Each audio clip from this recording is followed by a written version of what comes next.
அஸ்ஸலாமு அலைக்கும் வரஹ்மத்துல்லாஹி வபரகாத்துஹு.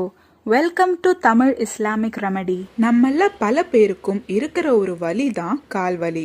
குறிப்பா நம்ம பெற்றோர்களுக்கும் வயசுல மூத்தவர்களுக்கும் தினம் தினம் அவங்க அனுபவிக்கிற ஒரு வலி தான் இது.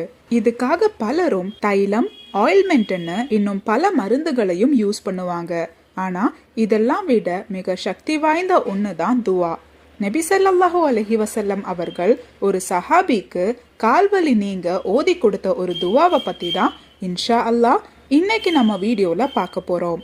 ஒரு முறை நபி ஸல்லல்லாஹு அலைஹி வஸல்லம் அவர்கள் ஒரு ஜமாத்தை யமன் நாட்டுக்கு அனுப்பி வைத்தார்கள். ஆனால் அவர்கள் ரொம்ப நாட்களாக யமனுக்கு போகாமல் அங்கேயே தங்கி விடுகிறார்கள். உடனே நபி ஸல்லல்லாஹு அலைஹி வஸல்லம் அவர்கள் எதனால் இந்த தாமதம் என்று கேட்டபோது அதில் இருந்த ஒரு சஹாபி, யா ரசூலுல்லாஹ், எங்கள் அமீருக்கு காலில் வலி ஏற்பட்டுள்ளதால் எங்களால் இந்த பயணத்தை தொடர முடியவில்லை என்று கூறினார்கள். உடனே நபி ஸல்லல்லாஹு அலைஹி வஸல்லம் அவர்கள் அந்த அமீரிடம் சென்று இந்த ஒரு துவாவை ஓதிவிட்டார்கள். உடனே அந்த அமீரின் கால்வலி சரியாகிவிட்டது. அந்த துவா, பிஸ்மில்லாஹி வபில்லாஹி அஊது பில்லாஹி வகுதுரத்திஹி மின் ஷர்ரி மா ஃபீஹா.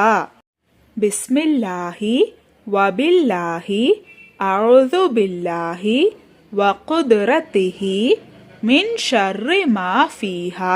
இந்த ஹதீஸ் உஸ்மான் ரலியல்லாஹு தஆலா அன்ஹு அவர்கள் அறிவிக்கிறார்கள். இன்ஷா அல்லாஹ் அடுத்த முறை யாராவது உங்ககிட்ட கால் வலிக்குதுன்னு சொன்னாலோ அல்லது உங்களுக்கு கால்வலி ஏற்பட்டாலோ இந்த ஒரு துவாவை ஸ்கிரீன்ஷாட் எடுத்து இதை மறக்காம ஓதுங்க. 7 முறை இந்த ஒரு துவாவை ஓதி நீங்க உங்க கால்கள்ல ஊதுனீங்கன்னா இன்ஷா அல்லாஹ் வெகு விரைவிலேயே உங்க கால்வலி சரியாயிடும். இன்ஷா அல்லாஹ். அல்லாஹு தஆலா நாம் அனைவருக்கும் ஆரோக்கியத்தை பரிசளிப்பானாக. ஆமீன்.